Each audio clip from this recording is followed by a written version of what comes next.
Hi, I'm talking today to Hannah Foxley. Hannah is a UK women's financial wealth expert. Hi Hannah, how are you? I'm very well, thank you. How are you? Very well, thank you.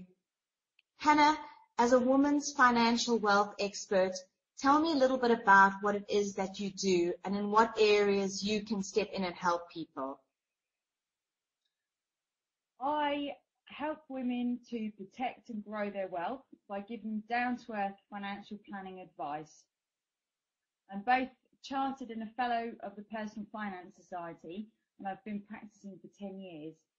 And what I've found through my networking activities is that women don't particularly like to speak to men about their finances because men and women tend to view finances quite differently, and men don't generally understand that. Women tend to feel less confident in dealing with their finances, and it's more of an emotive subject for them. So by understanding their emotional drivers and by talking to them and helping them to just take their heads out of the sand, I can help them to start to plan properly by setting realistic financial goals with them and then putting a plan in place to help them achieve those goals. I build a long-term relationship with my clients so that I can help them through financial changes in their life. I'm known for sorting out women's finances and leaving them feeling secure. And I can look at all different areas of financial planning with them, whether that's protecting themselves, planning for retirement, planning for big events in their lives, whatever it may be, really. Tell me a little bit about holistic financial planning and what it is, why it's important, and a little bit about the process that it involves. Okay, holistic financial planning basically means, as we know, holistic means looking at the whole piece. So holistic financial planning means looking at all of the areas that are relevant for financial planning. So if someone, for example, owns a business, then we need to take that into consideration when we're looking at the financial planning needs. It's just looking at the whole picture rather than, for example, just focusing on setting up a pension or an ISA, which may mean that you don't take account of the whole picture. So by looking at the holistic and whole situation, I ensure that any advice that I give, it matches the client's situation rather than just, as I said, looking at one thing at a time. What are the key things that we need to consider when planning financially? The most important thing that we need to consider is, first of all, financial protection. It's absolutely essential that you protect yourself in case you're unable to work due to illness, and also to protect any debts that you may have, so you don't leave yourself high and dry if you're ill. That's always the first port of call of financial planning for me. Then it's looking at how do we build your wealth for the future so that you can enjoy a nice retirement.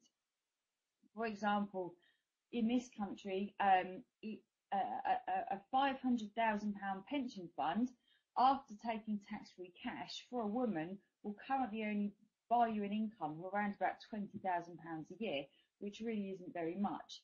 So it's important to start saving early so that we can build up a retirement fund, whether that be in pensions or other investments, so that there's a good sum to live on when someone retires. But as I said, the most important and crucial thing is making sure that someone has protected themselves financially. What are some of the biggest mistakes that people make when trying to plan financially, and how can we make changes to avoid making those mistakes again? I think the biggest mistake that people make is firstly just doing bits and pieces. So they might go into their bank, for example, and set up an ISA, and they might go somewhere else and set up a pension, and then they'll end up with a whole load of different policies that they never ever review.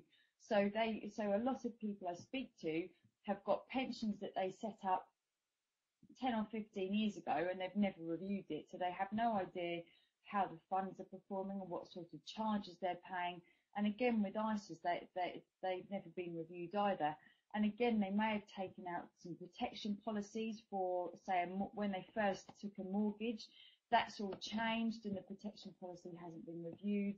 So there's the biggest problem I find is that people just don't review things. There's no relationship with the financial planner who set things up originally, so they just end up with bits and pieces everywhere that aren't relevant to their current situation.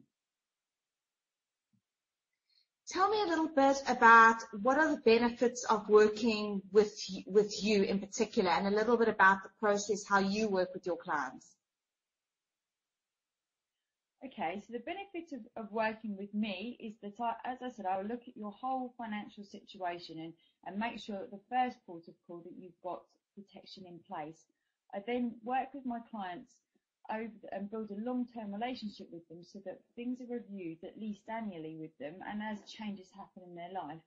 So, for example, somebody's risk profile will quite often change throughout their life depending on what's happened. So once they get married, once they have a family, once they get towards retirement, they will not want to take as much risk. And it's important to take account of those life changes when we're planning your finances and to ensure that the policies and plans you have in place match your current needs and risk profile in particular, depending on where you are in life.